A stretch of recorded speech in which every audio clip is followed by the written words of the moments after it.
UP के CM Yogi Adityanath ने इस दिसंबर तक प्रदेश के सभी गांवों तक रोडवेज बस सुविधा शुरू करने के निर्देश दिए हैं।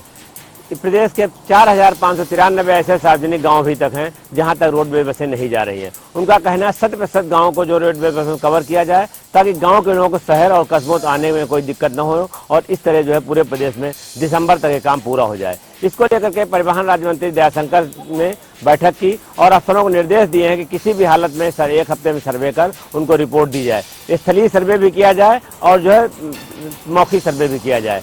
प्रमुख सचिव एल वेंकटेश्वर लू ने भी जो है इस मामले को लेकर के अफसरों को निर्देश दिए हैं कि किसी भी हालत में हफ्ते भर में काम पूरा करके उन्हें रिपोर्ट सौंपें ताकि जल्द से जल्द निर्णय लिया जा सके।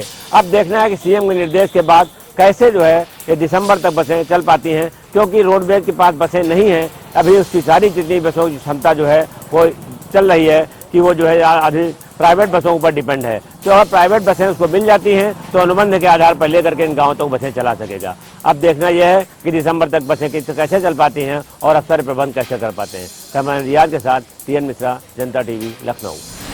मिशन 2024 को फतेह करने और देश में एक बार फिर से तीसरी बार प्रधानमंत्री नरेंद्र मोदी की सरकार बनाने के लिए भारतीय जनता पार्टी लगातार बैठकों का दौर जारी है और अब किसान मोर्चा गांव-गांव तक परिक्रमा यात्रा निकालने जा रही है। इस किसान मोर्चा तमाम जो भूतपूर्व सैनिक हैं उनको और रिटायर्ड पुलिसकर्मी हैं उनको भी संगठन में जोड़ेगी ताकि आने वाले लोकसभा चुनाव में ये सब अभियानों के जरिए फिर से तीसरी बार यह देश में सरकार बनाई जा सके। अब देखने वाली बातें होगी कि तमाम जो चाहे भारतीय जनता पार्टी के जो मोर्चा हैं या फिर जो भारतीय जनता पार्टी के घटक दल हैं वो एनडीए को मिलाकर कितनी सीटें ला पाएंगे, फिलहाल आने वाला वक्त ही तय करेगा। लेकिन एक बार फिर से जिस तरीके से भारतीय जनता पार्टी कोशिश कर रही है कि किसानों के साथ में लेने के लिए एससी मोर्चा है उसको सक्रिय करने के लिए और महिला जो संगठन है उसको सक्रिय करने के लिए लगातार बैठकों का दौर जारी है।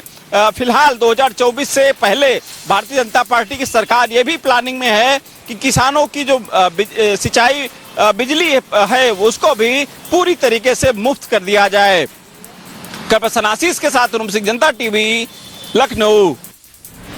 बिहार में जातिगत जनगणना का रिपोर्ट जारी होने के बाद उत्तर प्रदेश की सियासत जो है वो चरमरा गई है। तमाम विपक्षी पार्टियां झंडा बुलंद करते नजर आ रही हैं, चाहे सपा हो, बसपा हो या कांग्रेस हो। तमाम पार्टियों का एक ही आवाज हो, एक ही सुर है, ट्वीट पे ट्वीट करते नजर आ रही है कि मुख्यमंत्री योगी आदित्यनाथ से सख्त मांग है कि अब जातिगत जनगणना उत्तर प्रदेश में भी कराई जाए ताकि पता चले कि पिछड़ों की क्या आबादी है, तमाम धर्म के रूप में जो तमाम दलित समुदाय के लोग हैं उसका क्या आबादी है, मुस्लिमों की कितनी आबादी, ताकि सुनिश्चित हो सके कि जिसकी जितनी भागीदारी उसकी उतनी हिस्सेदारी। लगातार जिस तरीके से नारा बुलंद किया जा रहा है, अब माना जा रहा है कि जिस तरीके से तमाम पार्टियां ट्वीट पे ट्वीट कर रही है, मुख्यमंत्री योगी आदित्यनाथ से मांग करिए, आगे भाजपा क्या रणनीति अपनाती है ये तो बात की बात है। लेकिन देखा जाए तो मायावती का साफ तौर पे मांग है कि अपनी नीयत और नीति में सुधार करे और जनता के अनुरूप और जनता की मांगों को जातिगत जनगणना कराए। और ये सिर्फ उत्तर प्रदेश में नहीं बल्कि पूरे देश में सख्त आवश्यकता है। तो वहीं अजय कुमार लल्लू जो कि कांग्रेस के पूर्व प्रदेश अध्यक्ष है, उन्होंने पत्र लिख के जातिगत जनगणना की मांग की। उतना ही नहीं, उन्होंने साफ तौर से कहा कि यूपीए की लगातार ये मांग रही है कि जितनी जितनी हिस्सेदारी उतनी उसकी भागीदारी,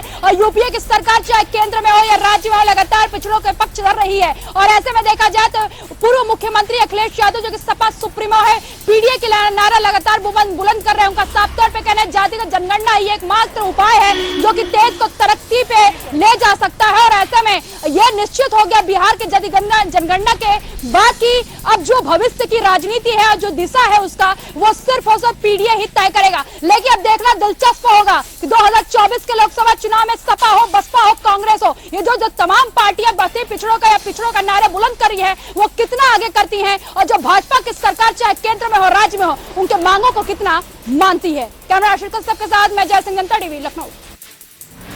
लखनऊ में फर्जी वीजा और फर्जी पासपोर्ट बनाकर सऊदी भेजने वाले गिरोह का आज लखनऊ की इटौंजा पुलिस ने बड़ा खुलासा किया गया है। खुलासा करते हुए 4 लोगों को गिरफ्तार किया गया। हालांकि इनकी गिरफ्तारी जो हुई थी एक युवक से बकाया पैसा लेने के लिए वहां पे जो गिरोह है वहां पे पहुंचा था। वहीं पे मौके पर इटौंजा पुलिस ने पहुंच के इनकी गिरफ्तारी की गई। गिरफ्तारी करने के बाद इनसे कड़ी पूछताछ की जा रही है। पूछताछ में ये निकलकर सामने आया है ये जो गिरोह है इसमें कई लोग ऐसे भी जुड़े हैं। सूचना मिली है कि कई ऐसे लोग भी जुड़े हैं जो इस गिरोह में शामिल थे और शामिल होने के बाद इस पे ठगी का मोटी ठगी का लोगों को शिकार बनाते थे और ठगी का मोटा शिकार बनाकर लोगों से पैसा मोटा हड़पते होते थे। हालांकि जो निवासी हैं ये महमूदाबाद और लखनऊ के ऐसे जो निवासी है जो मोटी ठगी का शिकार हुए थे। लखनऊ महमूदाबाद बाराबंकी के जो गिरोह है, ये जो आरोपी है ये वहां के निवासी है। इसमें कई लोग ऐसे भी जुड़े हैं जो इस मोटी ठगी का शिकार हुए थे। अब देखना ये होगा जो गिरोह है इसके तार कहां तक जुड़े हैं। राजधानी लखनऊ से जनता टीवी के लिए नदीम खान। रामपुर अस्पताल लखनऊ में नहीं मिल पा रहा है लोगों को उपचार। डेंगू के मरीजों का कहना है कि हमें यहाँ पर एडमिशन नहीं मिल पा रहा है। साथ ही साथ उनके साथ आए तमिलदारों का ये कहना है कि अन्य वार्डों में भी जगह खाली है लेकिन हमें भर्ती नहीं किया जा रहा। वहीं दूसरी तरफ बात करें तो एमएस डॉक्टर हिमांशु चतुर्वेदी ने हमारे साथ बातचीत के दौरान ही कहा कि नहीं, ऐसा नहीं है। डेली हमारे पास 500 से ज़्यादा मरीज आ रहे हैं, जिसमें हम गंभीर प्रकृति के जो 200 से 250 मरीज हैं उनको एडमिट कर रहे हैं और उनका समुचित इलाज भी कर रहे हैं। लेकिन वहीं तमिलदारों का कहना है कि ऐसा नहीं है, हमको समुचित रूप से इलाज हमारे मरीजों को नहीं मुहैया हो पा रहा है। वर्तमान सरकार द्वारा स्वास्थ्य सेवाओं को और सुदृढ़ और अच्छा करने के लिए जहां हर तरफ संस्थाओं की मदद की जा रही है और साथ ही साथ कुछ नए कदम उठाए जा रहे हैं, वहां वर्तमान इन अस्पतालों द्वारा किए गए कृत्यों से निश्चित रूप से स्थिति बहुत कष्टप्रद और दुखदायी है। अब देखना यह है कि इन सब कृत्यों के बाद सरकार का अगला निर्देश क्या होगा। कैमरा पर्सन रियाज के साथ सत्यव्रत शुक्ल, जनता टीवी, लखनऊ।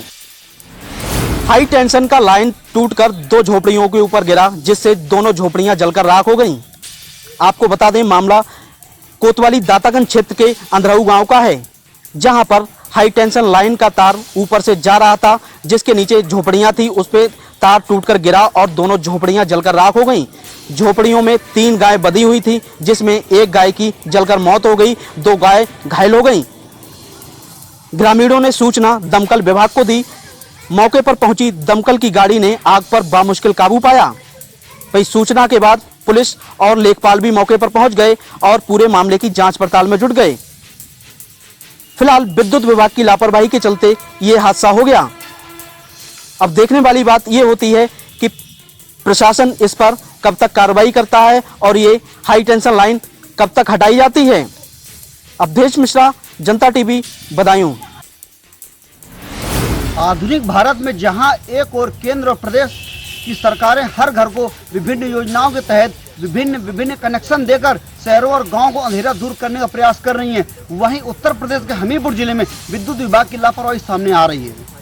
देखा जाए, मुख्यालय से सटे हुए मीरापुर में एक गरीब परिवार रहता है, जहां पर बिजली जैसी मूलभूत आवश्यक सुविधाएं कुछ भी उसके पास नहीं है, जिससे गरीब परिवार के बच्चे दीपक के उजाले में अपनी किस्मत को लिखते नजर आ रहे हैं। सरकार गरीब परिवारों के लिए मुफ्त बिजली कनेक्शन योजना चलाकर सभी गांव में बिजली पहुंचाने का प्रयास तो कर रही है, लेकिन बीपीएल परिवारों की जो शुरू की गई इस योजना के तहत गरीब परिवारों को मुफ्त बिजली कनेक्शन प्रदान किया जाता है, वो योजना यहाँ धरातल बिल्कुल दिखाई नहीं दे रही है। ये जो बच्चे हैं ये रात के अंधेरे में पढ़ने को मजबूर हैं, ये परिवार रात में कीड़े में साथ में रहने मजबूर हैं, लेकिन इन्होंने कई बार अपने कनेक्शन की अप्लाई भी की, लेकिन इनका कनेक्शन नहीं हो पाया। अधिकारियों से बात की गई तो वो अपना पल्ला झाड़ते नजर आए। उन्होंने बताया कि पोल से दूरी होने की वजह से इनका कनेक्शन नहीं हो पाया है। हमीरपुर से अंकित पांडे, जनता टीवी।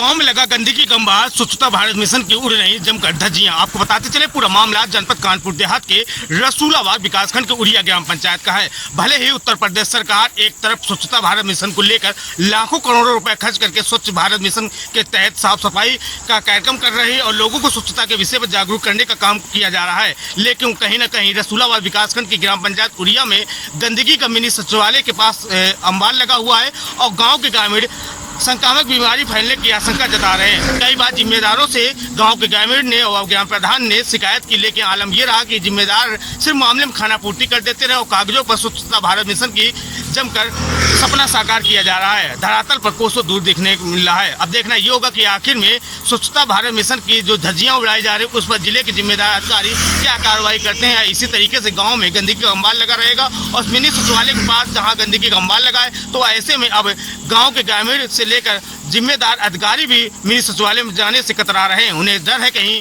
संक्रामक न बीमारी फैल जाए और जिसके चपेट में आने से वो मौत के गाल में भी न समा जाए। अब ऐसे में कई बार जब ग्रामीणों ने इस बुरी बाबत जानकारी जिम्मेदार अधिकारियों को दिया, लेकिन जिम्मेदार अधिकारियों ने कहा कि मामले में जांच पड़ताल की जा रही है और कार्रवाई की जाएगी, लेकिन जांच पड़ताल उनकी सिर्फ कागजों पर चल रही है। लेकिन महीनों बीत गया, लेकिन अभी तक मामले से समस्या का निदान नहीं हो सका है। विशाल सिंह, जनता टीवी, रसूलाबाद, कानपुर देहात। बाहुबली पूर्व सांसद अतीक अहमद के बेटे अली के एक साथी को पुलिस ने गिरफ्तार कर लिया है। बता दें, अतीक अहमद के करीबी मोहम्मद मुस्लिम बिल्डर ने जहां खुलदाबाद थाने में एफआईआर दर्ज कराई थी अपहरण और हत्या के प्रयास मामले और रंगदारी को लेकर, जिसमें अजय खुराना वांछित था। वहीं पुलिस ने अजय खुराना को गिरफ्तार किया है।